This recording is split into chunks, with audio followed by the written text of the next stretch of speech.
Jesus is coming soon. And before he does, there'll be a tremendous deception in the Christian world. Paul describes a deception taking place in his time in 2 Corinthians chapter 11, verses 13 through 15. We read that there were false apostles, deceitful workers, transforming themselves into the apostles of Christ. And no marvel, for Satan himself is transformed into an angel of light, or truth. Therefore it is no great thing if his ministers also be transformed as the ministers of righteousness, whose end shall be according to their works. It's hard for us to imagine that religious leaders throughout the years may have brought into the church false doctrines. But the fact is that just before Jesus comes, two groups of Christians will be formed. There'll be one group that is waiting for Jesus and ready for him when they see him in the clouds of glory. In Revelation chapter 14, verse 12, we read a description of them. Here is the patience or endurance of the saints. Here are they that keep or obey the commandments of God and have the faith of Jesus, the experience of Jesus. Another group is brought to view that are lost when God comes to this earth.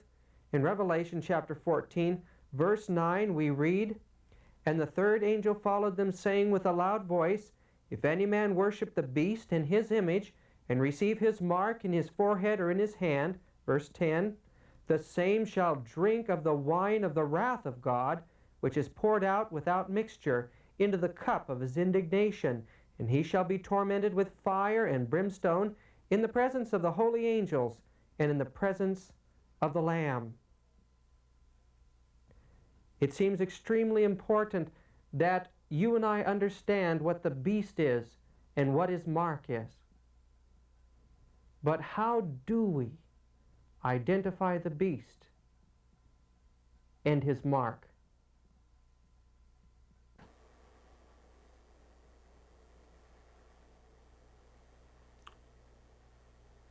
This world is being held captive by an evil power. That power has been here since the dawning of mankind. This power is trying to destroy every man, woman, and child in this world. And God brings it to view in Revelation chapter 13, verse 18. "Here is wisdom. Let him that hath understanding count the number of the beast, for it is the number of a man, and his number is 666. The number 666 is the number of a beast and the number of a man. It is the identifying mark of this power. We have to go back in time to the first civilization on the plains of Shinar in Mesopotamia. Here, as these nomads found a home in that fertile land, they had to confront dangerous creatures. This required an extermination process to make the land safe for them. The man that led out in that work was a man by the name of Nimrod, a mighty hunter before the Lord. This statue in the Pergamum Museum describes this early hero under the name of Gilgamesh. Nimrod killed a bull with his bare hands, a tremendous feat, even in an age of giants. He also killed a lion with his bare hands, and these feats became symbols of his authority and his right to rule. Cylinder seals dating 3,000 years before the time of Christ show this great hero and his work of hunting. He also became a god to those people and forced them to worship himself. He wore the cloak of a lion as a symbol of his right to rule, and he wore the horns of the bull as his first crown. In time, the area of Shinar and Babylon broke up into various small countries, each with its own king. Each of these kings continued the tradition of having to kill a lion. Nimrod became the builder of the first great city. He's known as the great builder, the tower builder or bridge builder, the term Pontifex Maximus. He directed the people to build walls, but he's most noted for the building of a great tower. This tower was built in dedication to the astrological gods and especially the sun. It was in rebellion against God, the creator of the universe.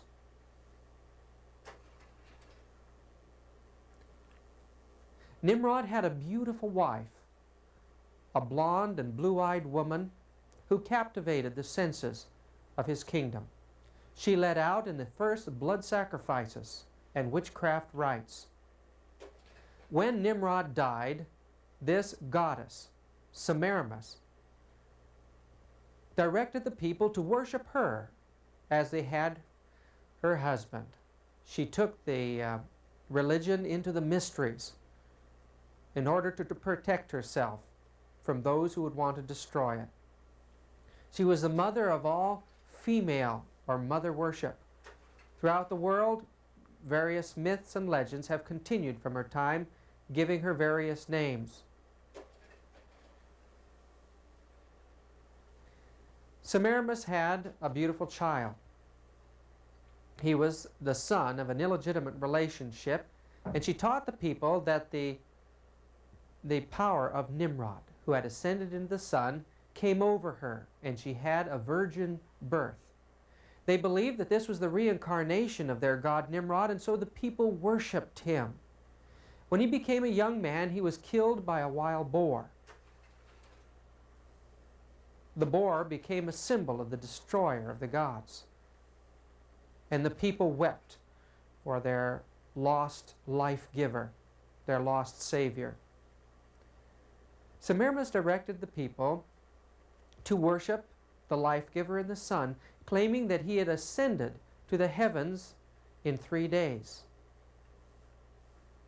Indeed, all of the early astrological gods of Babylon were previously believed to be the departed spirits of their kings and their heroes. Thus was born in that land the worship of astrology. The stars became the chief focus of the priests. They watched their movements through the heavens. They plotted their movements according to the events that took place on this earth, and thus the priests believed that they were able to foretell the influences that these rulers of the heavens would have on life on this earth. They alone, the initiated priests, were allowed to know this secret knowledge. But in all their worship of the stars and the sun and the moon, they were in fact worshiping the departed spirits of their dead, and the religion of Babylon was the worship of the dead. The sun, of course, was the chief god. Its movements through the skies was carefully marked. They saw that it passed through a consistent path in the heavens. This path they called the zodiac. During the day, they saw the sun as a good god, but at night, a dark and evil god. The union of the god who ruled the sky and the seas gave rise to many myths and many strange creatures. The number 6 was the day that man was born on, or created on, and believed to be the day the serpent was made on. Thus it represented man, woman, and the serpent. There were 6 houses given for the sun to pass through in the zodiac during the day, and 6 houses in the night. In each one of those houses, the sun passed through 3 rooms. This formed 36 rooms in the zodiac, 36 manifestations of the sun, the ancients believed. There were 36 gods in the zodiac, one for each one of these rooms. 36 gods in all to rule the 36 constellations of the sky. The number 1 through 36 added up equals the summary number of the mystery god, the hidden one, the 666 god. These superstitious mystics gave the number 666 to the sun. They believed that the serpent power resided in the sun and they worshiped this force in nature as a great seven-headed dragon, each one of its heads representing one of the planetary gods: the Sun, Moon, Mars, Mercury, Jupiter, Venus, and Saturn. They believed that this energy flowed from the sun throughout all nature, and that those who were initiated into the secret teachings of magic were capable of manipulating these forces through mental exercises, through magic words and numbers. When God destroyed this system at the confounding of the languages at the Tower of Babel, priests now speaking different languages spread with the people throughout this world.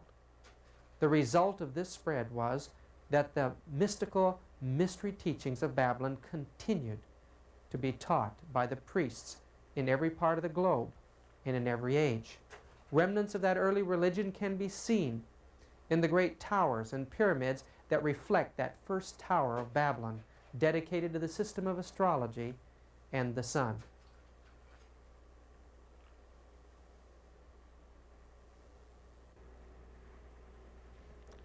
In the centuries that followed the time of Nimrod, Babylon came under the control of other kings. But 600 years before Christ, the Babylonians rose up and overthrew their Assyrian rulers. Now Babylon was the ruler of the nations again. Nebuchadnezzar and his father conquered the other countries. They took their kings and they made them into eunuchs. Their princes became servants in the house of Nebuchadnezzar. He also finished that tower, the ziggurat of Babylon. This ziggurat, on display in San Jose Rosicrucian Museum, illustrates that tower as described by Herodotus.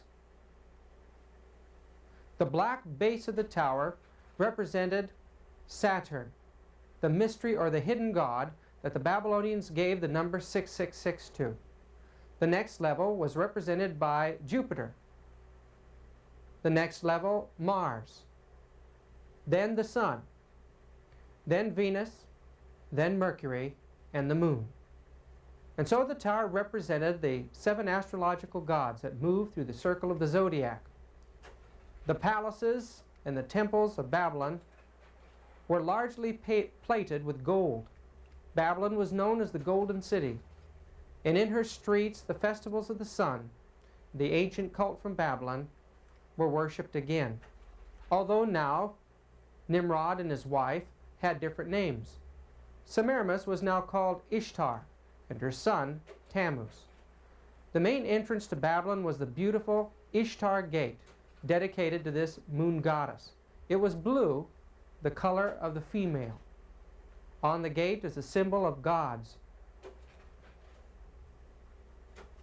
Babylon developed 5,000 gods that the priests used to keep the people in superstitious bondage.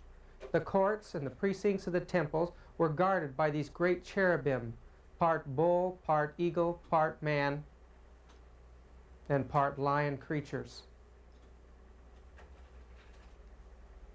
This god in the British Museum is Umdugud, symbolizing the sun. One of the most respected gods of Babylon was the sacred palm tree, a symbol of the rebirth of life. The 666 god of Babylon was symbolized also as a statue named Marduk.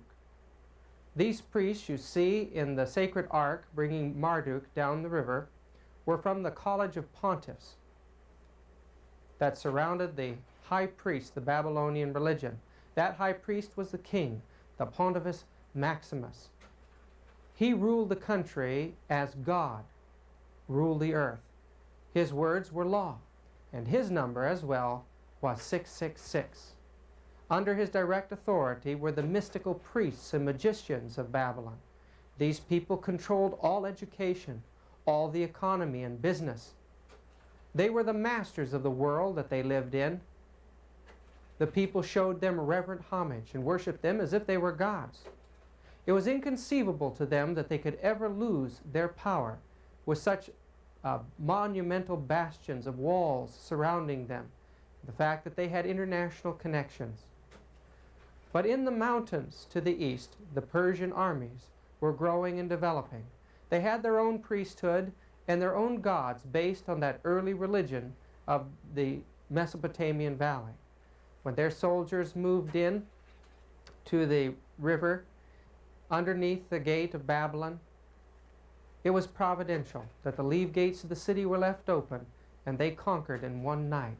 They brought with them their gods, very similar to the gods of Babylon. About this time, the Hebrew religion had spread throughout the world, and a man named Zoroaster designed a religion that would compete with that of the Hebrew prophets. He created a god that stood between light and darkness, a god that men worshipped on Sunday, a god that men ate. Other gods throughout the world reflected the same form of religion, the god of nature, the god of the grains, the god of the rivers, the god of the generative powers. All these were worshipped, and behind the myths of these gods were secret allegorical meanings that only the initiates could know. These secret teachings in Egypt fell under a number of different cults. The cult of Horus, or the cult of Isis, and the cult of Hermes. Hermes became the most popular of all the cults. Hermes was believed to be at one time a man searching for the knowledge of truth. He received instruction from a great dragon stretched across the sky. 42 mystical books were written by Hermes called the Hermetic Mysteries. These were kept in the great library at Alexandria, Egypt. The ancient philosophers, Plato, Socrates, Pythagoras, those men who became the father of the modern educational system, were initiates into the mysteries of Hermes. The magicians and priests of Babylon, realizing that their control of the world had faltered, determined to set themselves into a movement to regain it again. They fled Babylon and took their sacred statues with them. They went to the new burgeoning empire of Asia Minor. There, in the country of Pergamum, they established a city, a great acropolis called the Acropolis of Pergamum. Here they built temples to all of the great gods. The most important temple of all was the temple dedicated to the god Zeus. The front of this temple has been rebuilt in the Pergamum Museum in East Berlin, and all around the front of it is a great facade that shows the war of the Greek gods. In the temple itself, these priests kept a giant serpent. That serpent, or Asclepius, was a god of pharmacopoeia, or sorcery, fascination with drugs and hypnotism and the magical arts. In these temples, they taught students how to carry on these rites of magical healing. The Babylonian priests continued to worship their secret gods, and in 168 BC, when Rome conquered the world, it was their plan to enter Rome and take over the world from there. In 133 BC, the last of the priest kings of Pergamum bequeathed the priesthood of Pergamum, the Chaldean priesthood, to Rome. And there they brought their Palladian and their sacred altar stone. Their god Stur, or Saturnus, added up to the number 666 in the Chaldean hieroglyphs. In Rome now, these priests continued to wear that sacred number in these amulets known as the Sigilla Solis. These photographs were taken in Berlin in 1910. On the front of these sacred amulets are the numbers 1 through 36 scrambled up, the 36 gods of the zodiac. As you add up each row, it comes to numbers 111. As you add the summary number of those digits, you come to the number 666, the number of the hidden or mystery god. The penetration of the religion of Babylon became so general and so well known that Rome was called the New Babylon. Faith of Our Fathers by Cardinal Gibbons, page 106. Now, Babylonian priestcraft, the cult of the sun, ruled the world again from Rome. It was at this dark hour in its history that Jesus Christ came into this world, and through him God flowed into this world his Spirit, into human hearts. The power of Satan was being broken, and we saw him move in some of the most terrible scenes of persecutions against this movement. But it couldn't be stopped. Tertullian, one of the early church fathers, announced that the blood of martyrs is seed. Every one that died resulted in many more converts to the faith. Now God had warned the Hebrew people that they were not to walk in the manner of the nations which he had cast out before them. They had committed abominations. But we understand from the Apostle Paul that the very apostasy of the occult world would arise in the church. For I know this, that after my departing shall grievous wolves enter in among you, not sparing the flock. Also of your own selves shall men arise, speaking perverse things, to draw away disciples after them. In 2 Thessalonians chapter 2, verse 3, Paul gives a prophecy of what would happen to the church before the coming of Christ. Let no man deceive you by any means, for that day shall not come, except there come a falling away first, and that the man of sin be revealed, the son of perdition, who opposeth and exalteth himself above all that is called God or that is worshipped, so that he, as God, sitteth in the temple, the Greek word nous, meaning the dwelling place of God, showing himself that he is God. When Paul uses the word temple in the New Testament, he refers to the Christian church. A power would arise, exalting a man above God in the Christian church. How did this system of apostasy come into the church? At the time of the apostles, a man by the name of Simon Magus was brought to view as they entered into Samaria. There this man was a great magician, and he had an entire town under his spell. Simon Magus was never converted to Christianity. He was a master of the occult arts, an initiate into the Hermetic mysteries. He made his way to Rome, and there he was believed to be a god. But he taught the people that he was Jesus Christ. A tremendous temple was built for him there. He established his center of worship in a place called the Vatis Khan, the divining serpent. Later, Simon Magus died, and he was buried there in the Vatican Hill in Rome. Others that spun off from this apostate Christian movement established their own cults. This great movement was called the Gnostic Society, and we find that some of the leading families in the occult world called themselves Christians, but had seals that reflected the pagan gods of astrology. In 1945, in Upper Egypt, in a little town called Nag Hammadi, a number of books were discovered in a cave. These books were sacred writings and appeared to have on them the names of many of the apostles. But who really wrote these books? It became evident in studying them that many occult teachings, spiritualistic teachings, that the apostles had never taught had been written into Christian gospels and passed off as if they were really inspired by God. This Gnostic movement, this counterfeit movement of Christianity, resulted in a deterioration and a destruction of many of the fundamental beliefs of apostolic Christianity.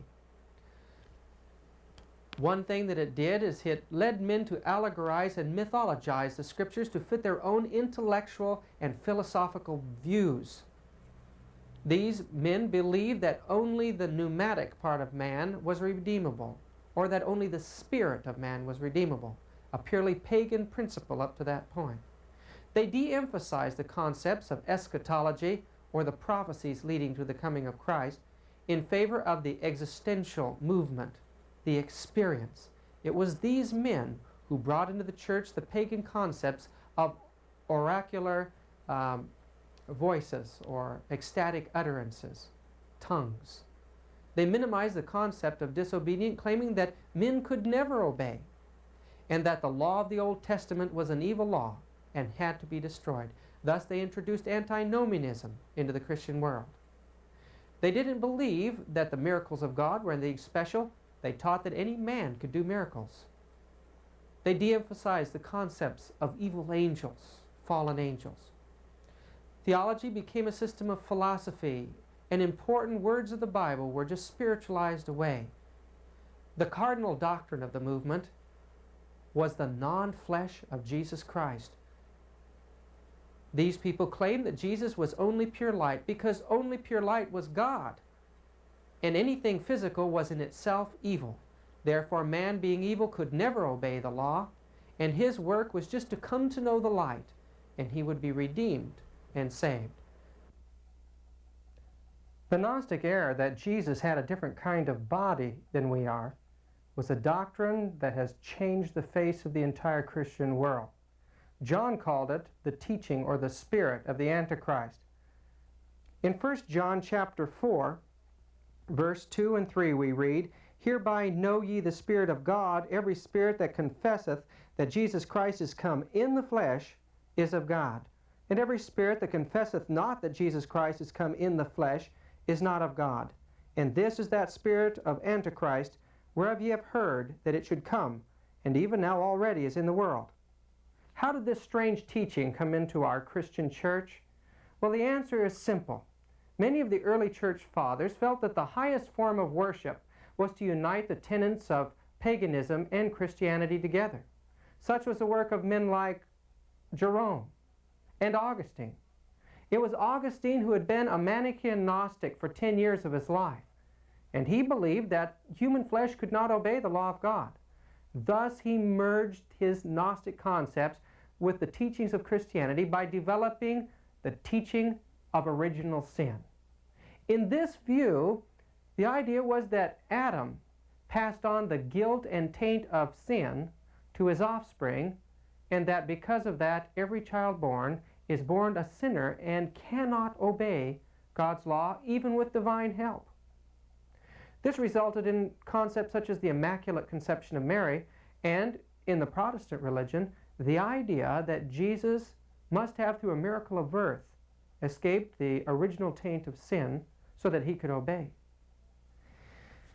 But what flesh did Jesus actually take? We learn that in Hebrews chapter 2, verse 14. "For as much then as the children are partakers of the flesh and blood, he also himself likewise took part of the same." Jesus took the same flesh that you and I have, and through faith in divinity, he was able to perfectly obey the law of God.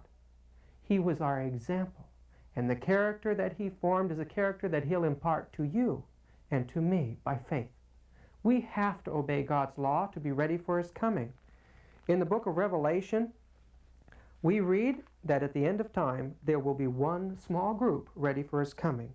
Revelation chapter 14, verse 12. "Here are the patience of the saints. Here are they that obey the commandments of God and the faith of our Lord Jesus Christ." We cannot expect to meet salvation with erroneous views of the Antichrist.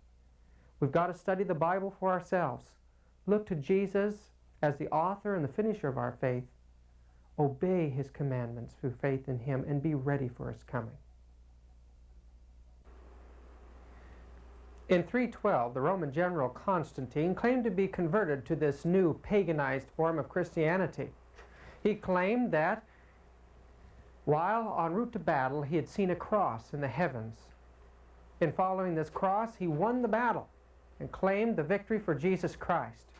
When Constantine came to power, although he was a worshiper of the god Apollo, he claimed that he was a Christian.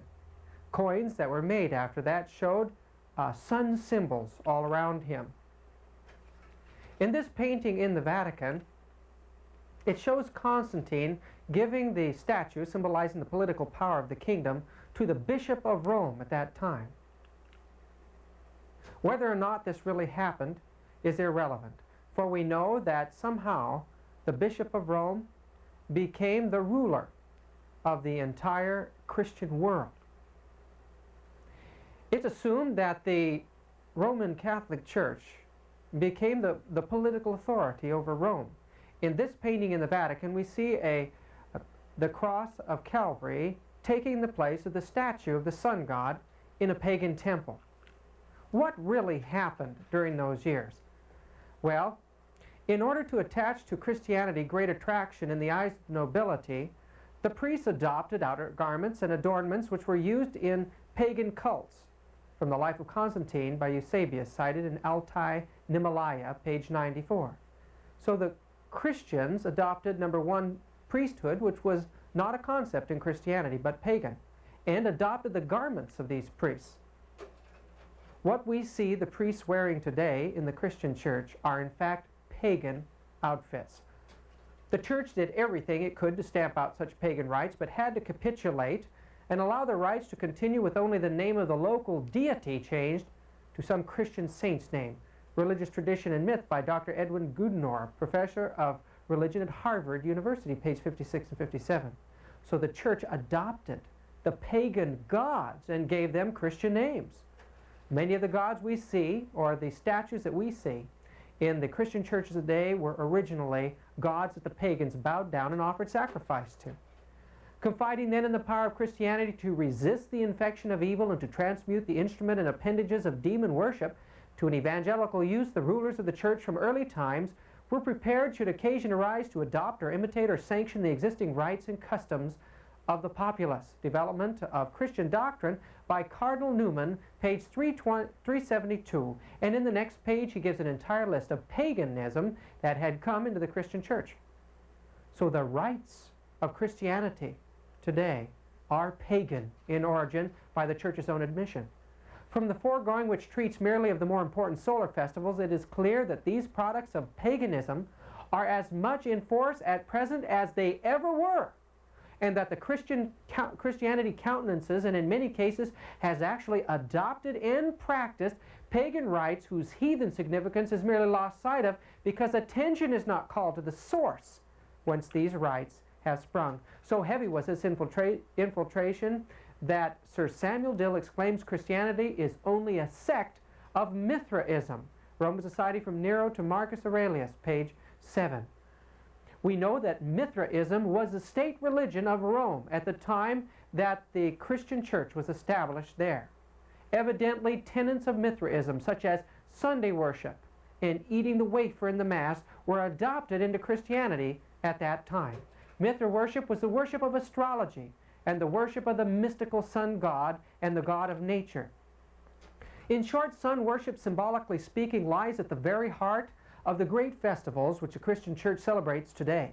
And these relics of heathen religion have, through the medium of their sacred rites, curiously enough, blended with practices and beliefs utterly antagonistic to the spirit which prompted them. Sun Lure of All Ages by Alcott, page 248. Scholars of the world, historians, and church leaders themselves admit that Roman Christianity is in fact pagan idolatry in a Christian guise. The symbols of the pagan world have been adopted into the Christian church and claimed sanctified by the union. In the book The Secret Teachings of All Ages by Manly P. Hall, we read, "Yet the cross itself is the oldest of the phallic emblems, and the lodge-shaped windows of the cathedrals are proof that the Ionic symbols have survived the destruction of the pagan mysteries. The very structure of the church itself is permeated with sexual symbolism or phallicism. Remove from the Christian church all emblems of priopic or sexual origin, and nothing is left." When we look into the Christian churches today and see those windows, the layout of the floors and the arches and the domes, we're looking at symbols of raw pagan sexual worship. The spires of the churches, the courtyards, all reflect the early concepts of sexual worship. When the zealots of the primitive Christian church sought to paganize Christianity, the pagan initiates retorted with a powerful effort to paganize Christianity. The Christians failed, but the pagans succeeded. With the decline of paganism, the initiated pagan hierophants transferred their base of operations to the new vehicle of primitive Christianity, adopting the symbols of the new cult to conceal those eternal verities which are ever the priceless possession of the wise. So, Christianity became the actual home of the pagan leaders in that age. Pagan men, now claiming to be Christian, were leading out. The world cloaked with a form of righteousness walked into the Christian church. Now the work of corruption rapidly progressed Paganism, while appearing to be vanquished, became the conqueror. Her spirit controlled the church. Her doctrines, ceremonies, superstitions were incorporated into the faith and worship of the professed followers of Christ. From the Christian history book, The Great Controversy, page 50. Paul had warned about the dangers of Gentile worship. In 1 Corinthians 10:20, he told the Christian church, "But I say that the things which the Gentiles sacrifice, they sacrifice to devils, and not to God. And I would not that ye should have fellowship with devils. Ye cannot drink the cup of the Lord and the cup of devils. Ye cannot be partakers of the Lord's table and the table of devils." Christianity had become devil worship from beginning to end. As we look at the sacrifices and worships of the pagan world around them, knowing that this worship was ascending up before Satan and his evil angels, we're realizing that the Christian church, in adopting these same forms, were in fact sending their worship up before the same powers. In a comparison between sun worship and Christianity, we find an exact parallel today. The nativity of the sun, the birth of Tammuz, on December 25th, is now called Christmas. The Midsummer Festival, that's held June 24th, is now called the Nativity of St. John. And the Assumption of Semiramis, who became the mother goddess in paganism, is now called the Assumption of Mary, who became the mother of God. The mother goddess was worshipped and titled the Queen of Heaven. And that's the title that the Virgin Mary is given today. Cakes were decorated and dedicated to the goddess with a T crossed on it. Those are called the hot cross buns in the church today. The 40 days of fasting and lamentation for Tammuz are now called Lent in the Christian church. The festivals of Easter are still called Easter, and the resurrection of Tammuz at Easter and the procession of graven images during Holy Week is now the procession of the graven images of Jesus, Mary, and Peter, and of the saints. The veneration of graven images of Ishtar, Tammuz, and lesser gods of the heavens in the temples and in the courtyards is now the veneration of graven images of Jesus, Mary, and the saints. The belief in the immortality of the soul and the burning place of torment went on thousands of years in pagan idolatry. The doctrine of purgatory was borrowed from the concept of purgation of the Greek philosophy. The belief of the dead visiting the living, the feast, this feast held in November, called All Souls Day, is now the festivals of All Souls Day in Christianity. We know it as Halloween. The concept of burning incense before the altars was pagan. Chants, repetitious prayers, and beads are now called the rosary in the church. The symbol of the cross was a symbol of the sun and a symbol of Satan. And now it's become the object of worship in the Christian church. Amulets, idols were worn to scare away evil spirits in paganism, and now it's the wearing of crucifixes. The round disc wafer with IHS symbolizing Isis, Horus, and Seb that was eaten for the soul in Egypt is now the wafer of the Eucharist in the church. The painting of the child and the mother with the glory of the sun around them is now called the icons in the Eastern Catholic Church. Infant baptism and sprinkling, all of these things were pagan. The concept of necromancy, talking to the dead, takes place in Christian mysticism and miracles in the church today. The first day of the week, or Sunday, was kept in honor of the sun god in every culture. And today, the Christian world is honoring that day. The concept of Pontifex Maximus, the name of the chief pagan deity, is now the Pontifex Maximus of the Christian church. Janus and Sibyl were once the holders of the keys in Asia Minor, and now the Pope claims to be the holder of those very same keys. The concept of a high priest king carried on the throne is seen in the Pope being carried in the Sedia Gestoria. The pagan high priest king was believed to be the incarnate sun god, a representation of the God in heaven.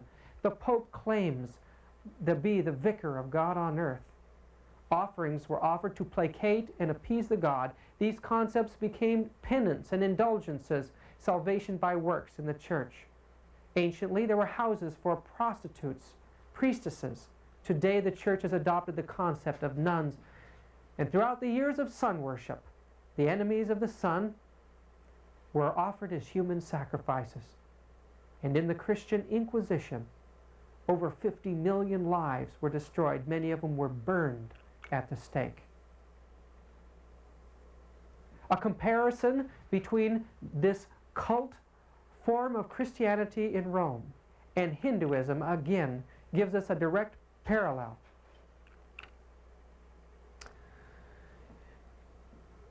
In Romanism, the Bible was kept away from the laity and put in an obscure language, and only the priest was believed to understand it. In Hinduism, it was believed that only the priest could understand the Vedas, and it was kept from the common people. The use of rosary or beads are to be found in Hinduism. The concept of penance is to be found in Hinduism. The prayers that are given for the dead are to be seen in Hinduism as well. The concept of a last rite as a man dies is to be found in Hinduism. The concepts of candles burning on All Saints' Days can be seen in the Diwali festival of Hinduism. And the relics of the saints or of the holy dead that are honored in the Christian church is a worship that has come from 2,000 years before in Hinduism. We know that Romanism sits up and watches the corpse at death, and so does the system of Hinduism. Candles burned around the grave or the dead is to be seen in Hinduism as well. Sanctuary lamps are seen in both the Hindu temple and in the Roman Catholic Church. Candles that are kept burning before images in the church were seen thousands of years burning before the images in Hinduism. Pilgrimages to shrines in Europe and the Catholic world today can be seen in the pilgrimage paths crisscrossing the Hindu world. Holy palm leaves are placed in the caskets in the Christian church, and holy grass was used in Hinduism for the same purpose. In Roman Catholicism, the Madonna and the Child are worshipped, the Queen of Heaven and her divine Son. In Hinduism, it was the worship of Lankriya and Deva, goddess and Queen of Heaven, and her chief son Indra, King of Heaven. The comparison between the initiations between the Christian nuns and the Pujnis, or the nuns of Hinduism, are identical in almost every way. Is Christianity Hinduism? Roman Christianity is Hinduism. Roman Christianity is sun worship. And even today, these rites are continued. As we go into the great Christian cathedrals of worship, find that the rounds of ceremony there, the worship there is in fact the ancient worship that began on the plains of Shinar in Babylon so many centuries ago. How far did the church go in her compromise with pagan idolatry? I'm afraid that the facts would be shocking to you. We find in the book written by Richard Payne Knight on sexual symbolism that the church in southern Italy as late as the 18th century was still encouraging her people to bring to the church symbols of their sexual organs to be offered to the saint Cosmos, originally called Priapus by the pagans. It was discovered that in southern France, the church had sexual organs carved in the apex of their doorways for the people to look at as they entered the sanctuary. The most surprising and shocking part of this vulgar worship was the worship of Priapus in southern France, where this sexual god was placed as a statue under the name of Saint Photon in the sanctuary, and the young women were encouraged to give their virginity to it. God did not leave us without warning. We find that the Bible gives a clear picture of not only what God requires of man for salvation, but of the great dangers that face us in our war to keep the truth pure. The last of the apostles, John, was exiled to the Isle of Patmos. There it appeared that his work for the Lord was over with. But we find that God gave him a number of visions. Those visions gave a description of the history that God's people would face up until the end of time. John was given a vision of how close Jesus was to the church, and how much he loved them, and how he was taking care of them. Jesus was a great high priest in heaven, ministering his righteousness his counsel, his rebuke, and his warnings to his people. John was given a view also of the enemy of the church through its various forms. He saw the Roman pagan system as a great seven-headed dragon, and he also saw rising from that allegorical sea a monstrous beast with 7 heads and 10 horns. In fact, this beast was made up of symbols that was a combination of all of the systems of pagan idolatry that had dominion over the earth from the time of Babylon. What power came after the Roman pagan system passed off the scene? It was the Roman Church. And this great beast, which is a compromise of all the paganism of the fact, was in fact the Roman Catholic system. We find also in Revelation chapter 17 a magnificent view of the church as a harlot who is turned away from God and united with the political powers of this world. This woman's name is Mystery, Babylon the Great, the mother of harlots and abominations of the earth. And the Lord has warned us to not be a part of her. There are many ways of proving that the teachings of Babylon and the system of 666 have filled the church. Ancient Babylon is now ruins today. The land of Mesopotamia is just a waste place. But we find the curse that resides over Babylon is also over religious teachings. In the time of John, the ancient cults were almost a thing of the past. They were dying in strength. It was necessary for these mystics to regain their power through taking over the new system of Christianity. But they maintained their pagan idolatry. In the British Museum, this great boundary stone from Mesopotamia gives 5 symbols of the sun. Indeed, all of the boundary stones that are to be found around the Mideast give symbolism of the deities of the sun, the moon, and the stars, and nature. Only those conversant with the secret language of antiquity are capable of understanding the divine significance of these emblems from the secret teachings of all ages. Evidently, these symbols ever remained the same in their value, but their public meanings change from age to age. The number 6 can be stated in many different ways through the G, symbol of God, gnosis, generation, geometry, and goat. The S, O, V, and U were all serpent symbols. 3, 4, 7, 8, and 10 were numbers that were used to represent this cosmic power. The arrow, the cross, the circle and the cross, the stigma, and the 1 all symbolize the generating principle of the sexual god of nature. The next row represented this great 7-headed serpent, this great 666 power, the Trinity of heaven.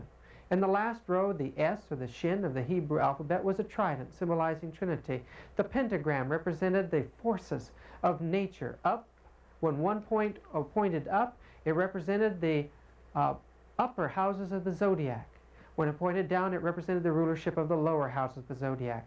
The equilateral triangle equals 360-degree angles, and when it was placed over itself, like this hexagram, or the 6-pointed star, it symbolized the generative powers of nature and became the evil star in witchcraft. All of these symbols represented the same thing. The occult priests believed in one monotheistic force that surrounded them and flowed throughout all nature, but they taught the people a superstitious fear religion of many, many gods. They surrounded these poor people's lives with myths and symbols of gods. The supreme symbol of God was the sun. We find the sun was pointed to as the source of all life and of all health. The reflection of the god of the sun in the underworld was believed to be the gold that was found in the earth, and so it was holy. It was this sacred gold that was kept in the pagan temples, and the gods were plated with it. When the church took over the pagan world, she also adopted gold, and we find that within the cathedrals and the churches of the Christian world today, there is gold, gold, gold everywhere. The treasuries are filled with gold. The statues are gold. And the architecture is gold.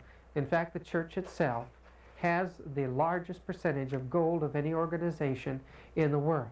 As the ancients squinted at the sun, it became a cross in their eyelids, and so the cross was the first hieroglyph or symbol of the sun. We see it here on that boundary stone in the British Museum from Mesopotamia, on the chest of the god, on these cylinder seals from 3,000 years before Christ, and on coins throughout the pagan world. This cross was universal.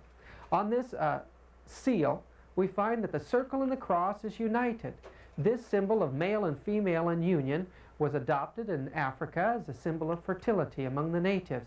And in Egypt, it is the Ankh, the symbol of the immortal life. Here, the apostatizing Christians in the Coptic culture adopted the pagan symbol of life as a symbol of their religious teachings. It had no connection with the cross of Calvary when it was first adopted into the church. The cross of the pagan god was taken into the church in every form before her history was over with. And today, we find that these crosses and pagan symbols are to be found on her altars, in her architecture. We find that the cross is the main object of worship in the church today. It's hung around the neck as an amulet. The priests lay in the shape of it in the floor in their initiation. Another form of the cross is this double cross, the ancient Babylonian sun god Shamash. We see it reflected in symbolism all over Mesopotamia. Here it is in this coin from Greece, and here it is in the floor of St. Peter's Basilica in Rome, Italy. This double cross can be found everywhere in the church. Another form of the sun god is this symbol of a wheel within a wheel. It's found on Apollo's chariot and in this Assyrian sun god. This Egyptian god Hathor, the eye of Osiris, is a wheel. Just as in Konarak, India, there are wheels all around the temple complex there. This Buddhist solar wheel is found in Thailand, a Persian solar wheel, Greek solar wheels, and this Roman solar wheel is in a libation bowl of this Roman priest. In 1963 in Tikal, this sacred libation bowl was discovered. It's a wheel within a wheel.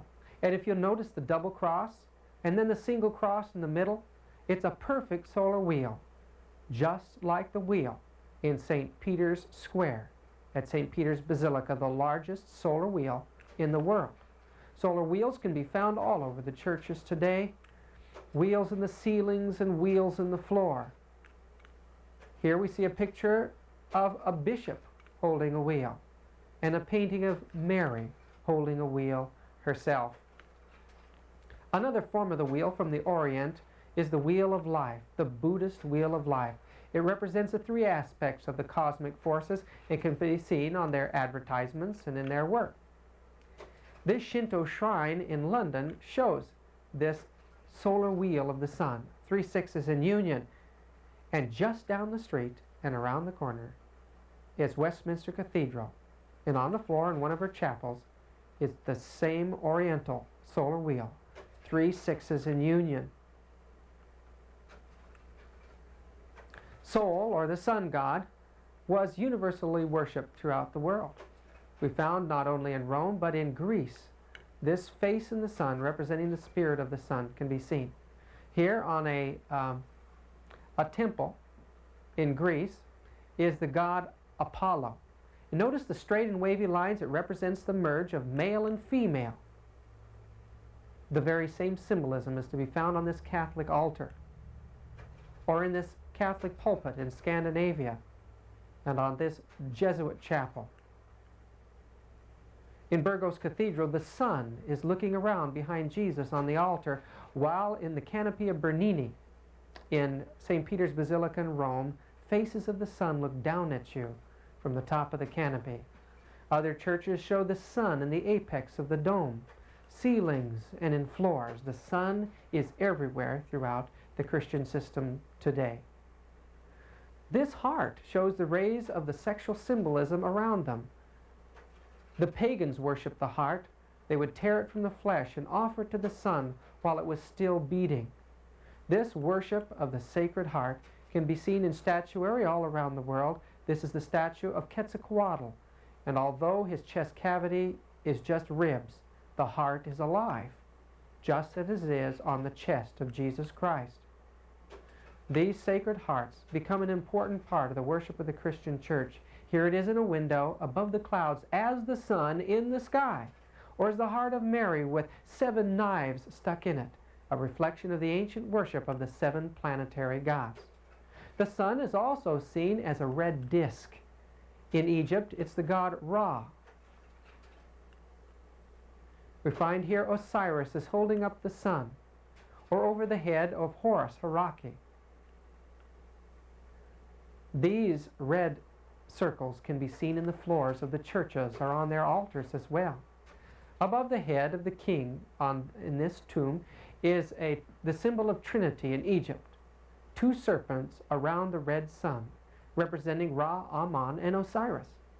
As we look back to the chapel in Westminster Cathedral, we find 2 serpents intertwined around a red disk. Why has the church adopted these things? The golden disc also represents the sun. We see it not only in Egypt, but in Scandinavia.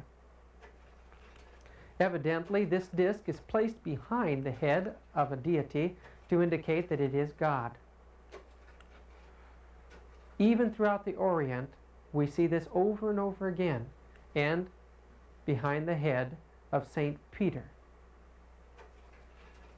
These discs, once called aureoles, now called halos, have filled the church, a remnant of sun worship. This blazing disc around Krishna is clearly a halo, and this ring around this Hindu god is clearly a halo. And here the same type of ring is behind the head of Mary.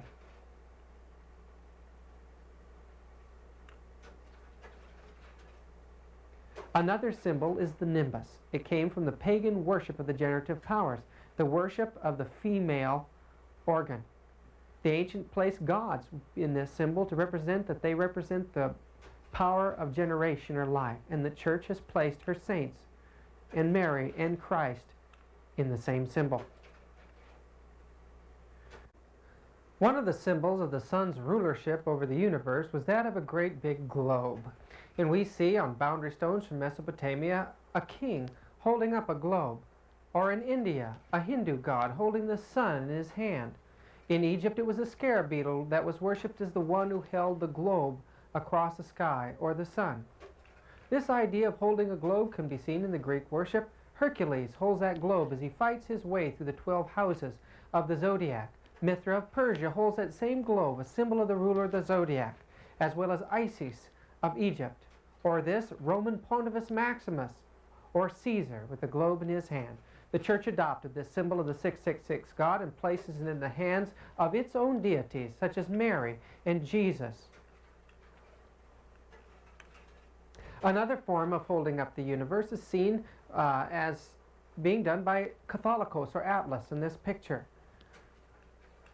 We find that it's reflected in Roman Catholic altars and on the top of the tiara in the Vatican, where a large globe is found on the top of it, and a great orb is found at the top of St. Peter's Basilica. On this stone found in South America, even these primitive people worship the sun. And we can see that one of the symbols of the sun is a triangle. Far away, thousands of miles across the ocean in Northern Ireland, we see that these ancient Irish people, pagans, carved the triangle on their great monolithic stones as a symbol of the sun. The American Indians carved that triangle on their terracotta coins as a symbol of deity. In Egypt, the triangle also was a symbol of the sun god. Pythagoras used the symbol of the triangle to represent all the mystical powers of God. Wherever we go in the pagan world, that triangle is seen. In the Rosicrucian Museum in San Jose, that symbol is a part of the Rosicrucian symbolism. As we go through the churches, we'll find that they've adopted this symbol of pagan origin as a symbol of the God of Christianity. An equilateral triangle is 360-degree angles, and it represents the 666 God. It has no place in the church. Another worship was the worship of the eye. It represented the eye of God and was found in the capstones of the pyramid. Here in the center of this capstone, you'll see a circle with a dot. It represents the eye of Osiris, which was worshipped in fear by the Egyptian pagans. They kept eyes in their pockets to protect them from the evil eye.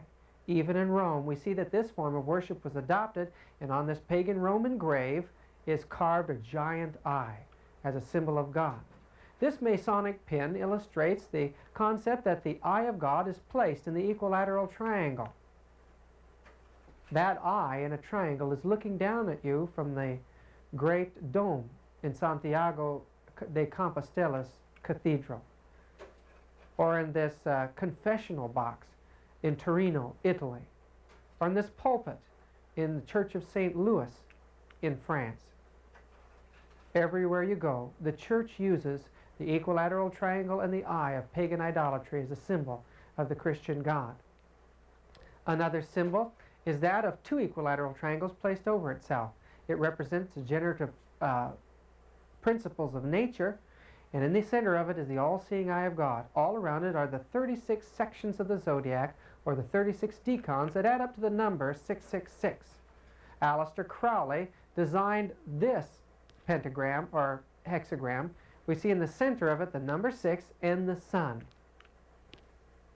These symbols are found in the Christian churches as well as in the system of pagan idolatry. Here on a Catholic altar is that satanic symbol in the floor of a cathedral in England, and on the ceiling in Westminster Cathedral in London. Everywhere you go, you'll see these symbols that came from the occult in the church. Here in San Francisco, in the Jesuit chapel there, San Francisco University, the same symbolism. Now that hexagram forms a six-sided object in the center.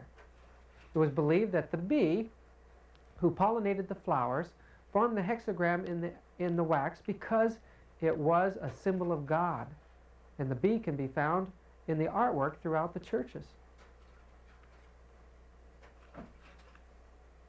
The pentagram is a symbol of the cosmic forces, whether up or down. We find it used in Satan worship, as well as in the worship of Lucifer. But here you'll find that symbol on Catholic altars and in floors.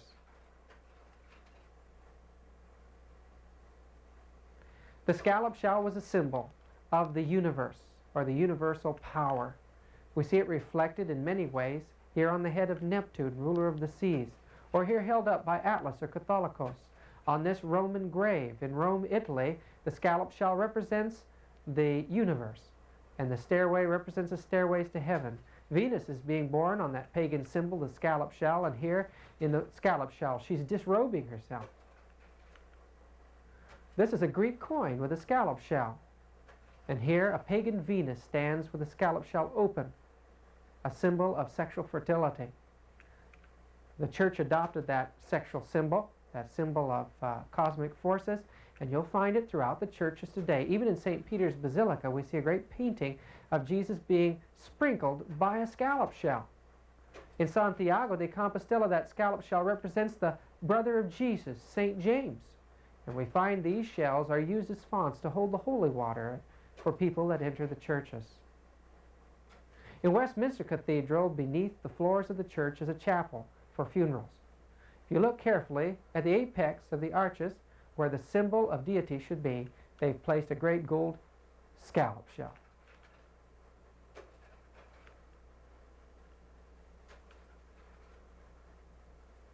In the Vatican in Rome, we find that one of the most prominent symbols of the church there is of a great big scallop shell, symbol of the astrological powers. It has no connection with Christianity at all. And here in the floor at the Chiesa del Gesù, the Church of the Jesuit, is a sun connected to the scallop shells. The ancients believed that as the sun went into the sea, it became a fish god. In Babylon, that god's name was Owains. We find in India the name of the setting sun was Vishnu, or the fish. Neptune was part fish as well, the ruler of the seas. And in Egypt, we find that Isis transformed herself into a fish while looking for the dead body of her husband. We find that in Assyria, this concept of the fish was worshipped as well. On this Wasserbecken, or this laver that's set before a pagan temple, we find that there are carvings of priests all around it. These priests have an interesting outfit on. On their heads they're wearing fish heads, or as Layard, the archaeologist, called them, fish's mitres. We find that reliefs from Canaan show that the priests of Dagon wore these fish's hats upon their heads, or these fish's mitres, as a symbol of their worship to Dagon, the sun fish. In Asia Minor, we find that in the Mysteries of Sybil, they portrayed her as wearing this sacred fish's mitre. Indeed, throughout paganism, here and there, you'll find that the priests wore this sacred fish's mitre. And here it is adopted into the church. Even today, they're still wearing that fish's mitre, or that fish head on their head with its mouth open.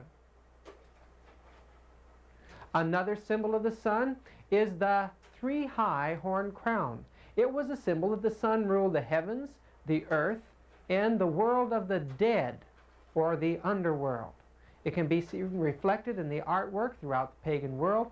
And here we see a Mesopotamian king with a tiara on his head, Krishna with a tiara on his head from India, and the apostate Hebrew religion of the Kabbalah shows that their great sun god, the 666 god, wore upon his head the tiara, the three-high crown. The church adopted this three-high crown to show the pagan world that the Pope himself was the God on this earth. In the Vatican today, we'll find that there's a great tiara that represents that position of the Pope and is used in certain ceremonies. The crescent, as it lays on its back, is not the moon. It represents the female sexual powers and was worshipped as the womb of heaven. Here it is on the cylinder seal 2,500 years before Christ. It shows it as the deity of the skies. Venus, in the statue from the Vatican Museum complex, has a crescent on her head similar to horns.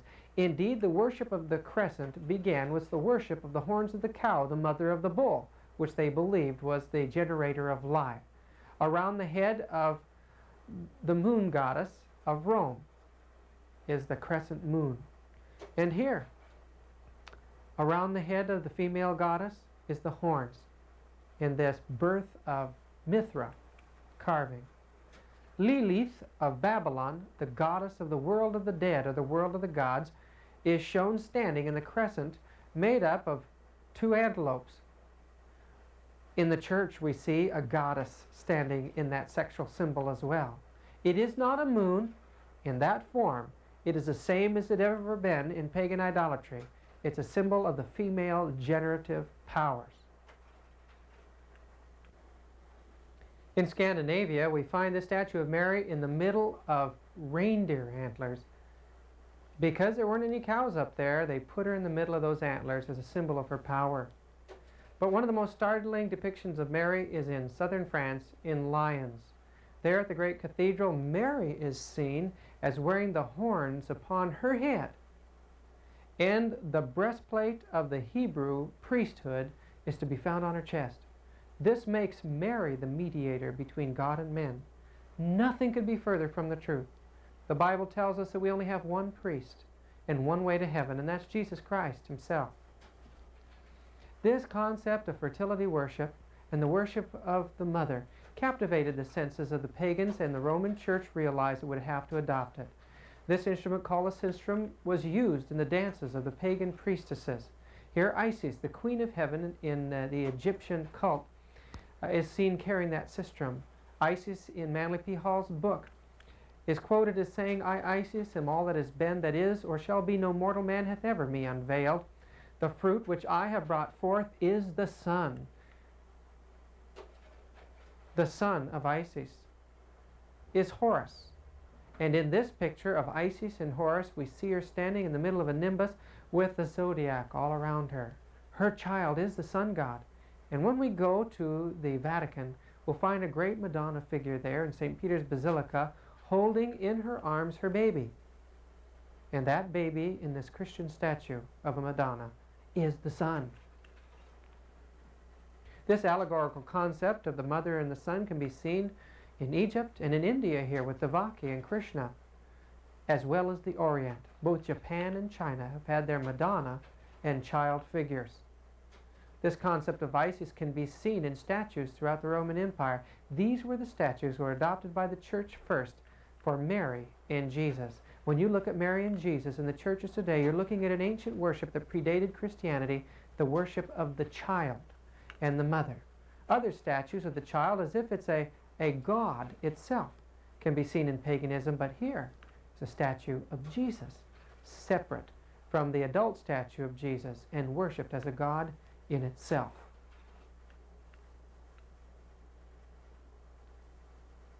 On this boundary stone from Mesopotamia, we see the god Shamash, the sun god, placed in the womb of heaven, the crescent.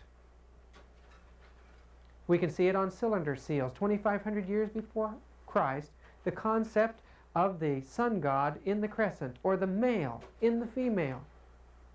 On this Mithraic altar, or in this Egyptian piece of jewelry, we see the disk of the sun placed in the crescent. Even in India, we see that symbol everywhere, the disk in the crescent. The asterisk was a symbol of the sun in Greece, and here we see 3 asterisks in 3 crescents. On this Mesopotamian relief, notice the deity of the sun and how it's represented in the sky. There is a disk in a crescent, just as there is in this Roman Catholic monstrance. Evidently, the host is placed within this crescent in many of the monstrances. In fact, most of the monstrances that we photographed as we went through these treasuries had a crescent to hold the wafer in. It represented the union of male and female sexes, thus the generative principle. Is that what's being worshipped? And the people don't realize it? The generative principles of nature? On this little door, on the sanctuary housing the instruments of the sacraments, I want you to notice that around the cup is grain and grapes. This was the worship of the god of nature.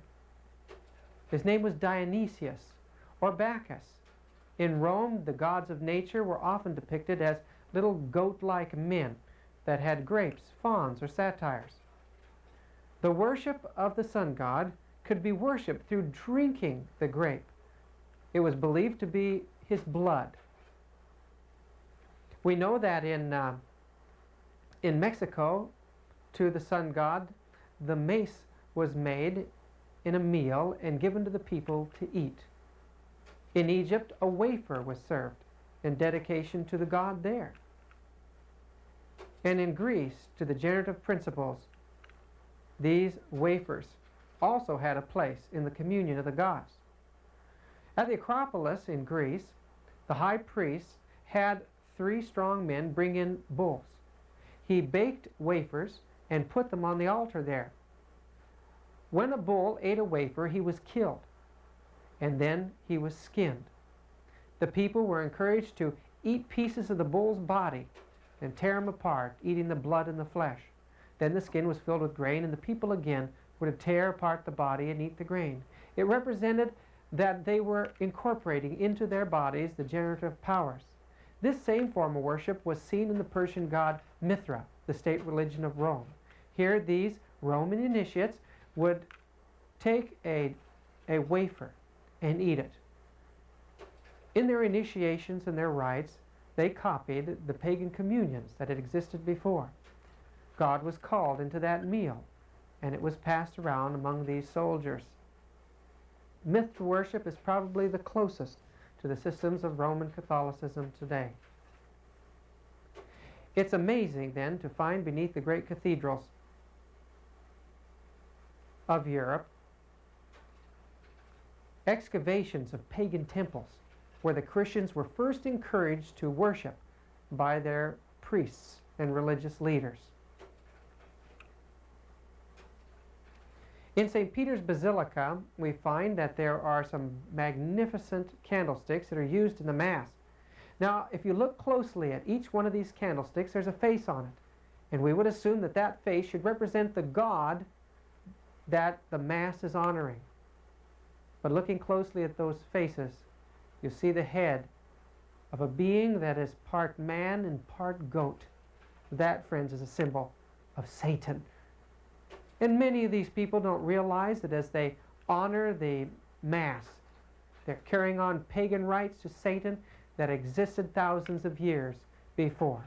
In St. Mary's in San Francisco, we see this wafer on display in the monstrance, and beside is a door that shows 6 hot cross buns.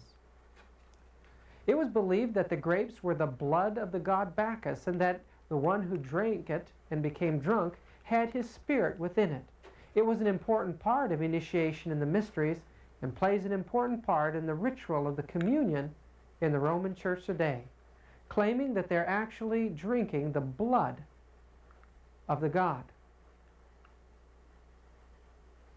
The Bible says that lest ye drink my blood and eat my flesh, you have no part with me. And now in the church, only the priests are allowed to drink the wine.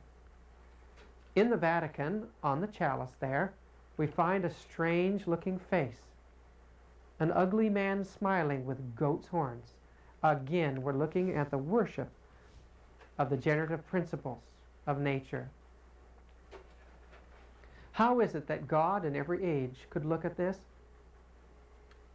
and still love those who are doing it? We know that God is of infinite love. And He knows that man is confused, and He longs to have them wake up.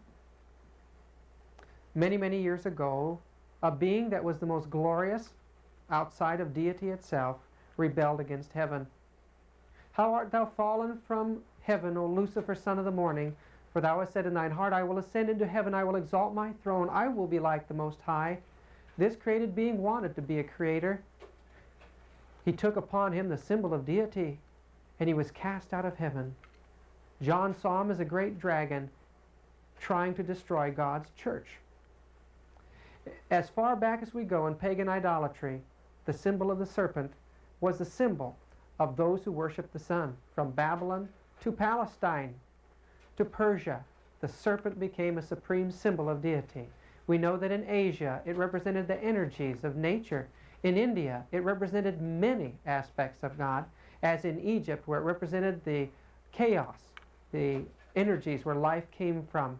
It represented the urea, the sacred asp. Here on Nefertiti's hat, we see the urea, the sacred asp. The cherubim with wings protected the pharaoh, and even Tutankhamun had 2 little serpents with wings beside him. It represents the gates of the soul, or the spirit itself from dead. It represented the spirit of the sun. And we find that the convoluted body of the serpent on the graves represented the transmigration of the soul. At Hatshepsut's temple tomb in Upper Egypt, we note a winged serpent with its body spiraling all the way to the sanctuary, representing that one must pass through the serpent to reach God. We know that in Central America, Mexico, and South America, the serpent was worshipped by the natives under the name of Quetzalcoatl or Kukulkan, both flying serpents representing the sun or the morning star.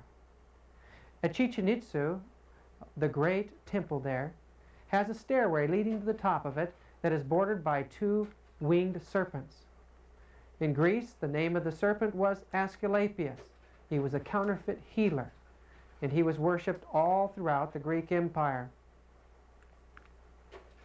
Even the great god Apollo was equated with the serpent, as was Athena, the Greek goddess of war and wisdom.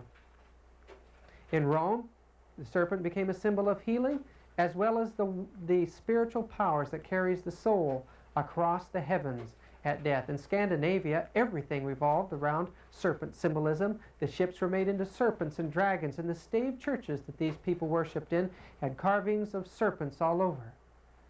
At this stave church, I noticed that above the door was a body of a serpent with its neck forming the lattice work and great wings spread out on either side.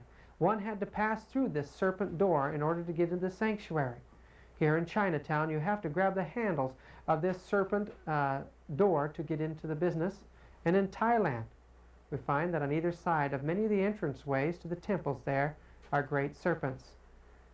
This temple shows a winged dragon eagle, and a winged dragon lion handle, and a winged dragon goat handle, and finally a great winged dragon itself.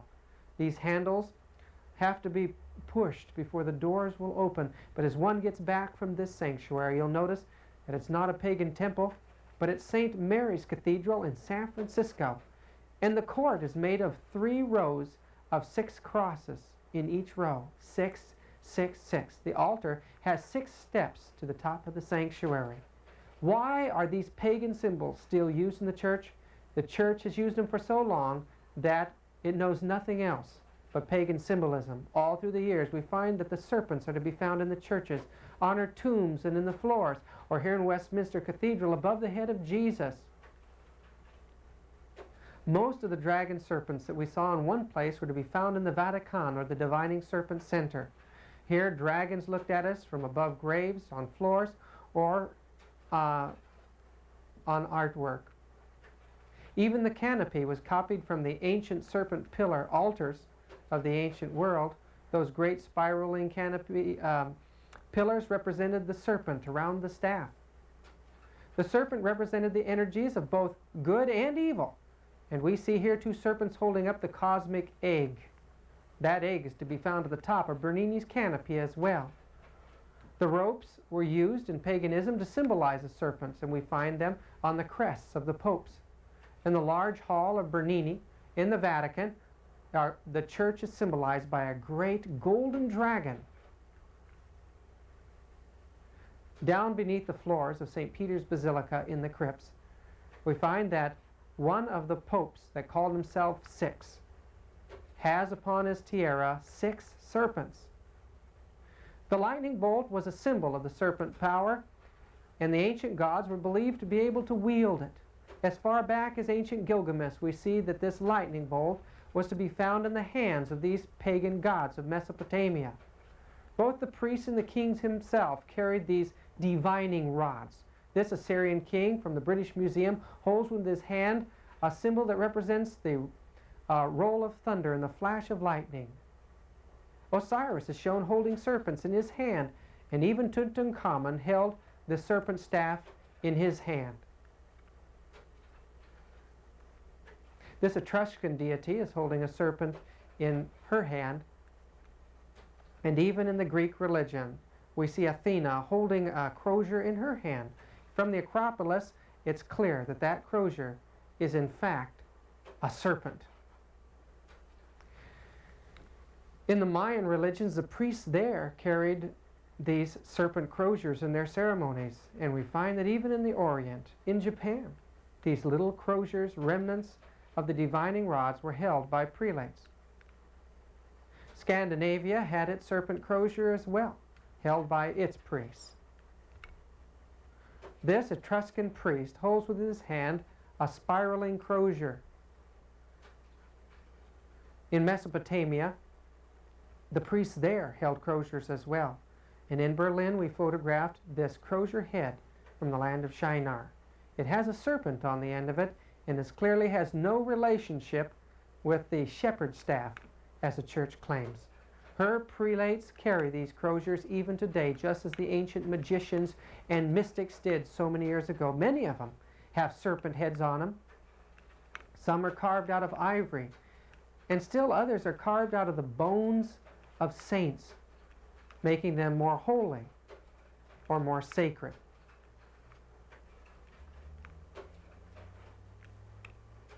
In the eastern part of the Catholic world, we find the croziers have 2 serpents' heads on them, like this crozier found on the island of Patmos.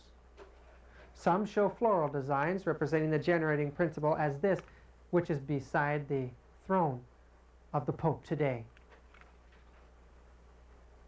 Priests and prelates carry these as a symbol that they control the energy forces of nature, irrespective of what they say. This was its original meaning, and here even St. Nicholas carries a serpent crozier in his hand, while this Jesuit prelate holds a double serpent crozier in his hand. Another form of the lightning bolt was as this god Adad holding up a 3-pronged lightning bolt. That lightning bolt can be found in different forms. Here the god Neptune holds it as a great pitchfork. The pitchfork of Neptune can be seen even on the altars of Mithra, or Hindu deities, or Greek deities. And Here we see this Greek deity holding a trident in a Catholic grave. And Jesus is shown here as having these tridents coming out of his head, while in St. Paul's Cathedral the trident is coming out of the corners of this cross. Another form of the trident is this blessing hand, seen on this cylinder seal 3,000 years before Christ. The Hindu gods are seen carrying it, and the Buddhist religion adopted this sacred symbol of the cosmos. These Egyptian priests are protecting themselves from the cosmic force by emulating it by holding their hands in that form. The Spartan god holds it, as well as this Roman faun. And this Roman Caesar has that sacred symbol of the 666 god in his hand. In London, they excavated a statue of Apollo, the sun god, with that three-fingered symbol. Fingers were kept in pockets or hung around the neck to protect people from this satanic god that they believed had horns and a tail and a pitchfork. On the altars of Zeus, we find that this sacred hand was placed as a symbol of the cosmic forces. These votive hands, as they are called, can be seen in some of the great museums of Europe, showing an important part of the pagan worship. Richard Payne Knight donated his collection of sexual symbols to the British Museum, and one of the most important one was this hand representing the cosmos. Here we see the male and female finger raised up together, and the thumb as a generating principle with a pine cone on it. Around it is a serpent representing the energies, a goat's head, symbol of fertility, in the palm, and an altar with 3 wafers on it. Beneath that is a Madonna and a child. On the back of the hand are symbols of all the astrological gods. These hands were extended to the initiates, and it was believed that energy arced from these hands and flooded them, giving them a cosmic rebirth. It's an amazing thing to see this hand in the Christian church. It's an abomination to God. It represents the 666 God, the rulership of the zodiac. And even today, in a modern age, there are priests and popes that still show the satanic sign. Another form of that sign is this ancient symbol of the male generative organ from this altar in Mesopotamia, or from the head of this Babylonian genie god. You see this fleur-de-lis, as we call it today. Here on the head of Isis, the fleur-de-lis, or on the symbol of Bacchus, the sexual force in nature. But you'll see it on lamps and on altars within the Roman Church today. The holding of the lightning bolt can be depicted as holding fire, as Zeus throws his lightning bolt here. But the church is shown, and she has a del Gesù, the Church of the Jesuit, holding a lightning bolt as well. This Mithraic lightning bolt shows arrows. Arrows, universally, are a symbol of the forces of nature, the sexual energy. Here Krishna holds an arrow in his hand, and this Greek doctor in an Asclepian temple holds an arrow in his hand as a symbol of the healing forces of nature. This boundary stone from Mesopotamia shows that arrowhead as the god himself, and we know that these arrows were kept to protect the people from what they believed to be the evil forces. The Romans made an arrowhead out of iron and used it to sacrifice their offerings to the sun god with. It was this satanic symbol that Jesus was crucified with. But the church adopted it because it was pagan, and now it's used as a symbol of deity in the church and worshipped on altars and floors. This chalice shows 3 of these pagan arrows holding up the cup. And the Ceso del Gesù, we see an arrow through a symbol of the female womb with a serpent with its tail in its mouth around it. This monstrance in one of the Catholic treasuries shows arrows in and out of it, representing the energies that emanate from the wafer. The ancients worshipped the evergreen tree as a symbol of deity. In Mesopotamia, they worshipped the palm tree as a symbol of the rebirth of life. That symbolism is adopted in the Greek and in the Roman religion, and now we find it on the floors and on the altars and graves of the Roman Catholic Church. Another form of this rebirth is a symbol of the pine cone. This pine cone can be seen in reliefs all over Mesopotamia, held by the genii or demon gods. It represents Osiris in Egypt. We see him here holding a staff with pine cones on the end of it. In the Cairo Museum, Tutankhamun holds a pine cone staff as a symbol of his power to rule, and this Hindu god is carrying a pine cone in his hand.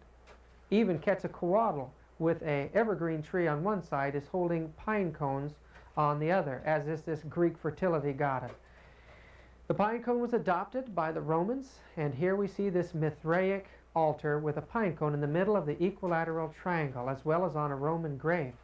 Bacchus is shown with a pine cone staff, a symbol of the sexual organ of the male. And here Dionysius, from the Greek worship of the generative principle, is carrying a pine cone staff on these reliefs. From the Pantheon, we find a great statue of Dionysius there in Rome, held in his hand a great pine cone. Early in the Christian history, they adopted the pine cone as a symbol of life, and we find it everywhere throughout the churches. This ancient symbol of the sexual organs is to be found not only in the church artwork, but the largest one of them is found at a court called the Corte de Pena at the Vatican, the largest pine cone in the world, 2 stories tall. The Pope carries a pine cone staff, much as the pagan deities did anciently, and carries it with him as he travels throughout this world.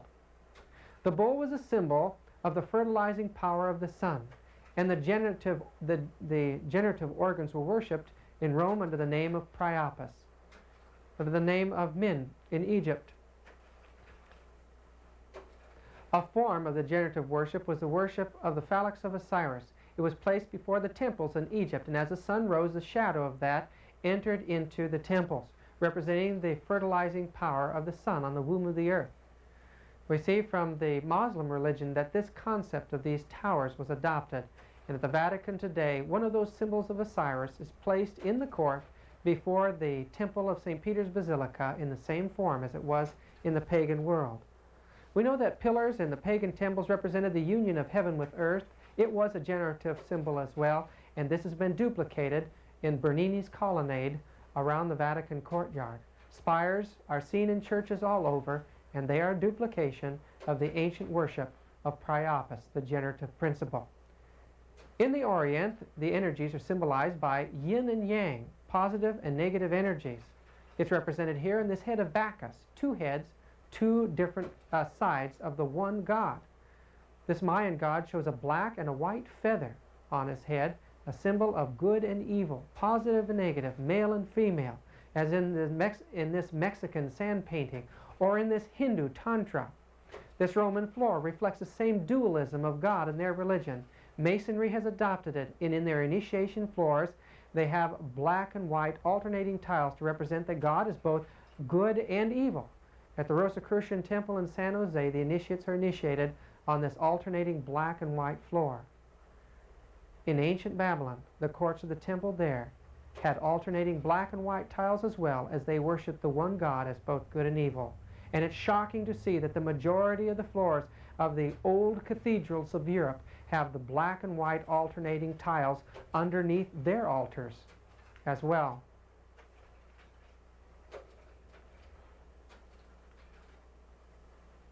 The god of darkness, the god of mystery, the god of evil, was the mystery god, Stur, Saturnus. In Babylon, the first god was Nimrod, and he was of a black skin. His name was Ethiopus, or son of Cush. Osiris, which was the same legend but in Egypt, was a black god as well. We see that throughout the pagan world, many gods are depicted as being black, such as Vishnu in the Hindu religion, and Krishna, the supreme manifestation of the Hindu deity. Going back to the Vatican, we'll find that there Peter is black as well. As the foundation of the ancient Babylonian system was black, so the foundation of the modern one is as well.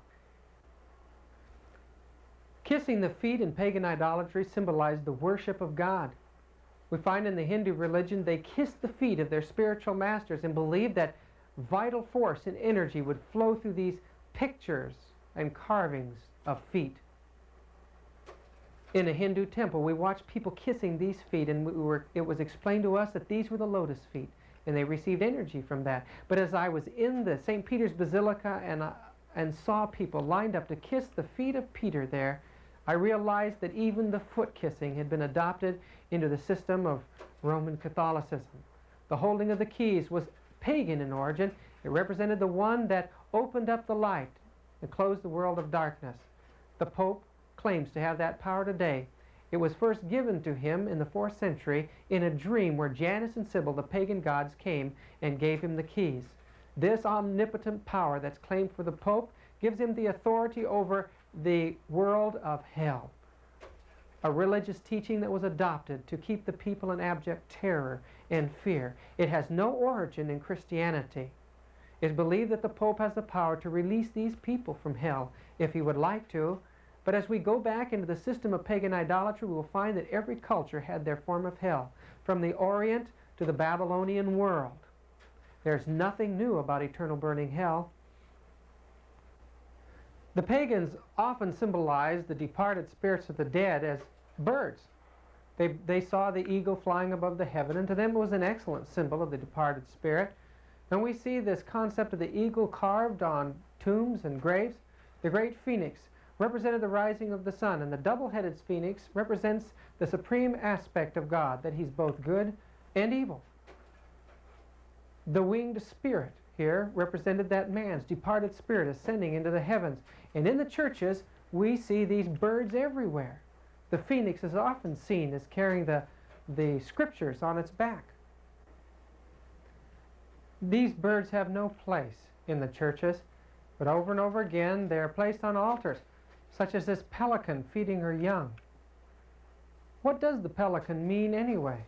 Well, in Manly P. Hall's book, it represents the sun feeding its children in the mysteries of the secret societies. We know that the peacock in India represents the sun god or the bearer of the gods, and the Yazidis believe that it represents Satan. And here it is in Westminster Cathedral. The ancients worshipped the dead. That was their worship. They didn't know a living God. They only believed that their gods once lived on earth and ascended to the heavens. The Pantheon in Rome was a place where people gathered to worship the astrological gods. Those gods have been transferred to the Vatican, that holds the largest collection of pagan antiquities in the world. This concept of worshiping the dead has been adopted in the church as saint worship. Here we see that in Egypt they had 365 gods, one for each day of the year. Did you know that in Roman Catholicism there is a saint for every day of the year? A saint for every occupation? Every one of those saints at one time or another is a reflection of some pagan deity. As you go into the churches, you'll find that there are sarcophaguses of the dead everywhere you go. In fact, I believe that the church itself is the world of the dead. This great altar in Burgos Cathedral, though it's magnificent and 4 stories high with saints all over it, is nothing more than a continuation of the worship of the dead.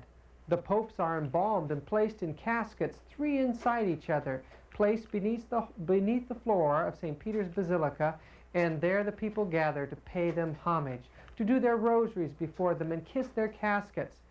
Indeed, even some of the smallest cathedrals and churches have beneath the floors places in the old world where they buried their dead. Notice on this cylinder seal from 2,500 years before Christ that this priest is holding something that looks like little balls in its hands. Reliefs from Babylon and Mesopotamia show the priests and the genii holding beads in their hands. Yes, beads was part of the worship of Babylon. Here, from the Pergamum Museum, these beads were taken from the Babylonian bull cult. Or these beads of Pharaoh Amenhotep IV were buried with him in his grave. They were prayer beads, and throughout Egypt we find them in the graves as a special part of the worship of those people. In India, the Hindu religion and the Buddhist religion all used beads in their prayers. Even in the Muslim world, we find that prayer beads were an important part of the worship of Allah. And when you see prayer beads in the church, you know, as a matter of fact, that they are from the pagan worship. They have no place in Christianity. Candles represent the immortality of the soul. The fire was the earthly representative of the sun. It was ever to be kept burning in the pagan temples, such as this Buddhist pagan temple. But when you look at the altars in Catholicism today, there's not even a faint reflection of paganism. It's an absolute image of the pagan world before. People spend a lot of money buying candles to place before altars of saints who can't hear or see them. Incense is offered up around the altars during the Mass and during the ceremonies of Catholicism in the same way that incense is offered up in the Orient in Hinduism centuries before. But the strangest part of Catholicism is its veneration of a human priesthood. In the book Dignities and Duties of the Priest, or Silva, we find that St. Alphonsus de Liguria gives the doctrinal view of the position of the priest. We find in obedience to the word of his priest, hoc est corpus meum, God himself descends on the altar, that he comes wherever they call him and as often as they call him, and places himself in their hands, even though they should be his enemies. And after having come, he remains entirely at their disposal. They move him as they please from one place to another. They may, if they wish, shut him up in the tabernacle, expose him on the altar, or carry him outside the church. They may, if they wish, if they choose, eat his flesh and give him for the food of others. Oh, how great is their power! The people have to come to the priest to receive the sacrifice of Christ. The power of the priest is the power of the divine person, for the transubstantiation of the bread requires as much power as the creation of the world. Thus, the priest may be called the creator of his creator. The idea that Jesus is recreated and his sacrifice duplicated in every wafer is an abomination. The priest is the most sublime of all created dignities, an infinite dignity, an astounding miracle, great, immense, and infinite, exalted above all celestial heights. He is inferior only to God. The priests in this position stand in the very place that the pagan priests did of the ancient world. Christ never initiated an earthly priesthood. A priest, in absolving a sinner, performs the very office of the Holy Ghost in the sanctification of souls. To see people lined up to confess to an earthly man, feeling that they'll receive sanctification or forgiveness because of that act, is one of the saddest things. Innocent III has written, "Indeed, it is not too much to say that in view of the sublimity of their offices, the priests are so many gods." How could it be that men could be so blinded? But we realize that that form of Catholicism that we see today came out of raw pagan idolatry. As priests were set aside for the worship of God, so women were set aside in the ancient temples as Vestal Virgin or priestesses. Today we find young girls are prepared for a female form of priesthood, the nuns. The nuns in the open convents appear to do many wonderful things, but in the closed convents they're used by the priests. There they suffer, and there they die, and never allowed to see their family or their friends again. We don't fully understand what goes on behind the closed doors of those convents, but someday I pray to God that they'll be opened up and the truth will be revealed. The wearing of towers symbolized the rulership of the heavens, the earth, and the underworld, the great tower builder, the Pont Maximus. And this is the name of the Pope. It's to be seen over doorways and on tombs throughout the Vatican. Names of the Pope have been chosen by the Church to add up to the name, to add up to the number 666, such as this name Vicarius Filii Dei, the Vicar of God. In Latin, it adds up to 666. On this sacred door, we see that each of the popes were 666 gods. This door has crests for each of the popes since it was put in. And notice those crests. Why, in each one of those crests are the number 666. 3 B's, 3 fleur-de-lises, 6 pointed stars. Latinos, or the Latin-speaking man, adds up to 666 in the Greek language. That man allows himself to be carried as God on the Sedia Gestoria in Peter's Basilica. And here we see the Pope sitting on a throne with a zodiac band around the top of it. Dux Cleri, captain of the clergy, equals 666. Ludovicus, vicar of the court, adds up to 666. Anciently, Zeus presided over the circle of the zodiac. Atlas held up the zodiac, both symbols of the 666 God. But here on this publication, published in Rome in 1527, Pope Clement is seen sitting on the zodiac. One part of the universe turned by a devil, and the other part of the universe turned by an angel. The Pope here is being depicted on this book of astrological charts as the 666 God, the ruler of the zodiac, the God of both good and evil. Italica ecclesia adds up in the Greek language to 666, the Italian church. The center of that church is St. Peter's Basilica in Rome today. And as you get up above and you look down over the colonnade, you'll see that it's surrounded by solar symbols.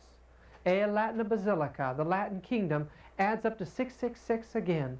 That kingdom is symbolized on this coin from 1825 as sitting upon, as a woman sitting upon a globe with a band around it. The church itself is the 666 God. Who is the God of Roman Catholicism? It looks like Jesus, but it is a counterfeit of the true God. And on this altar in the Jesuit chapel in San Francisco are 6 occult symbols of the sun representing the God of the Mass. In St. Peter's, in the Vatican in Rome, we notice this monstrance with 3 little letters under the case. SFS, sos, stigma, sos, are 3 hieroglyphs for the number 6. The people don't realize when they bow down and when they worship this system and when they see this man at their head that they're really bowing down to that 666 God. In the Greek transliteration of the name, Satan adds up to the number 666. We understand, and it's clear, that the system of Catholicism is in fact the beast of Revelation. What is it? It's mark. Going back, we find that God gave mankind a mark or a sign of his own authority. That sign resides in the Sabbath. Some scholars have felt that in the name Sabbath, the word sign of the Father is hidden. Sab being Father, oath meaning sign, the B representing a dwelling place. But a study of the Bible proves that the Bible Sabbath, the seventh-day Sabbath, is the sign that God is the Creator, that He is our sanctifier and Redeemer, that He is our spiritual rest, that we're His people, and that in keeping that law among the other laws, it is a sign we keep all of God's commandments. Jesus pointed out that we were to keep the Sabbath after He died. His death didn't change the law of God, and He told His disciples that when Jerusalem was destroyed, to pray that their flight be not in the winter, neither on the Sabbath day, Matthew 24:20. How did the day get changed? How did the sacred sign of God get changed in the minds of the people to the Mithraic day of worship, Sunday? This is from the Converts Catechism on Catholic Doctrine. Why do we observe Sunday instead of Saturday? We observe Sunday instead of Saturday because the Catholic Church and the Council of Laodicea transferred the solemnity from Saturday to Sunday. How prove you that the Church has power to command feasts and holy days? By the very fact of changing the Sabbath into Sunday, which the Protestants allow of.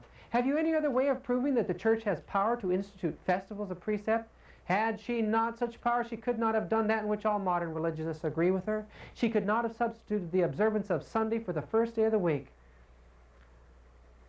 for the observance of Saturday, the seventh day, a change for which there is no scriptural authority. It was the Catholic Church which, by the authority of Jesus Christ, has transferred this rest to Sunday in remembrance of the resurrection of our Lord. Thus, the observance of Sunday by the Protestants is an homage they pay, in spite of themselves, to the authority of the Catholic Church. Constantine first made the first closing law for Sunday in his effort to unite paganism and Christianity. The Church picked up the movement, and a number of laws later on the same object, they had transferred the day of worship from Saturday to Sunday. You may read the Bible from Genesis to Revelation, and you will not find a single line authorizing the sanctification of Sunday. The Scriptures enforce the religious observance of Saturday, a day which we Catholics never sanctify. James Cardinal Gibbons. I have repeatedly offered $1,000 to anyone who can prove to me from the Bible alone that I am bound to keep Sunday holy. There is no such law in the Bible. It is a law of the Holy Catholic Church alone. The Bible says, remember the Sabbath day, keep it holy. The Catholic Church says, no. By my divine power, I abolish the Sabbath day and command you to keep holy the first day of the week. And lo, the entire civilized world bows down in reverent obedience to the command of the Holy Catholic Church. From a lecture from T. Enright, 1884. Again, he says, I have repeatedly offered $1,000 to anyone who will prove by the Bible alone that Sunday is the day which I am bound to keep, and no one has called for the money. It was the Holy Catholic Church that changed the day of rest from Saturday, the seventh day, to Sunday, the first day of the week. Again, Tienrai, 9 years later in 1893. From this we may understand how great is the authority of the Church in interpreting or explaining to us the commands of God, an authority which is acknowledged by the universal practice of the whole Christian world, even of those sects who profess to take wholly the Scriptures as their sole rule of faith, since they observe as the day of rest not the seventh day of the week as commanded by the Bible, but the first day, which we know is to be kept holy only from the tradition and teaching of the Catholic Church. Henry Gibson, Catechism Made Easy. Reason and sense demand the acceptance of one or the other of these alternatives, either Protestantism and the keeping holy of Saturday, or Catholicity and the keeping holy of Sunday. Compromise is impossible. James Cardinal Gibbons, Catholic Mirror, December 23, 1893. In 1893, Rome gave a challenge to the Protestant world. That challenge to the Protestants was because the Protestants wanted to enforce a federal Sunday law in this country. The Catholic Church quickly moved in to point out that their doing that was an homage that they pay to the sign of the Roman Catholic Church's authority. Let's read a couple of excerpts from that article from the Catholic paper at that time. The Adventists are the only body of Christians with a Bible as their teacher who can find no warrant in its pages for the change of day from the seventh to the first. Hence their appellation, Seventh-day Adventists. Their cardinal principle consists in setting apart Saturday for the exclusive worship of God in conformity with a positive command of God Himself, repeatedly reiterated in the sacred books of the Old and New Testament, literally obeyed by the children of Israel for thousands of years to this day, and endorsed by the teachings and practice of the Son of God whilst on earth. Rome's challenge. It's not yet too late for Protestants to redeem themselves. Will they do it? Will they indeed take the written word only, the Scripture alone, as their sole authority and their sole standard, or will they still hold the indefensible, self-contradictory, and suicidal doctrine and practice of following the authority of the Catholic Church and wearing the sign of her authority? Will they keep the Sabbath of the Lord, the seventh day, according to the Bible, the Scripture, or will they keep the Sunday according to the tradition of the Catholic Church? Friends, the beast. This is the mark of the beast, the observance of Sunday. I believe that God is going to bring every Christian to the test over this issue, that one day Sunday will be a legal enactment, and everyone will have to take a stand on either the sign of God or the sign of the sun god. A message must go out to the world today, and that message is that Christianity has fallen, that she has accepted pagan doctrines, that she is as that image or that harlot in Revelation chapter 17 portrays, the mystery Babylon the Great, the mother of harlots and abominations of the earth. God cannot save the average Christian with the beliefs and in the condition he's in. He's calling them out of this system of apostasy. In Revelation chapter 18, we read the last warning of Jesus to this world. And after these things I saw another angel coming down from heaven. An angel means a messenger or a message, having great power, and the earth was lightened with his glory. The whole earth will receive this message. And he cried mightily with a strong voice, saying, Babylon, or confusion, the great, is fallen, and is become the habitation of devils. The Christian church has become the habitation of devils, folks, and the hold of every foul spirit, and the cage of every unclean and hateful bird. All of the teachings of the worship of the dead of paganism are to be found within the doctrines of apostate Christianity today. For all nations have drunk of the wine of the wrath of her fornication or her false teachings, and the political powers of the earth are in an unholy alliance with her, and the merchants of the earth are waxed rich through the abundance of her delicacies. The Christian world is the wealth of the economy of the world. And I heard another voice from heaven saying, Come out of her, my people, that ye be not partakers of her sins, that ye receive not of her plagues. For her sins have reached unto heaven, and God hath remembered her iniquities. Dear friends, probation is closing today. Jesus is coming soon. And before he comes, he's going to have a faithful people keeping the law of God. Will you be one of those people? I urge you today to take your Bible in your hand and go to the Lord Jesus Christ and ask him to guide you into that deep relationship with him.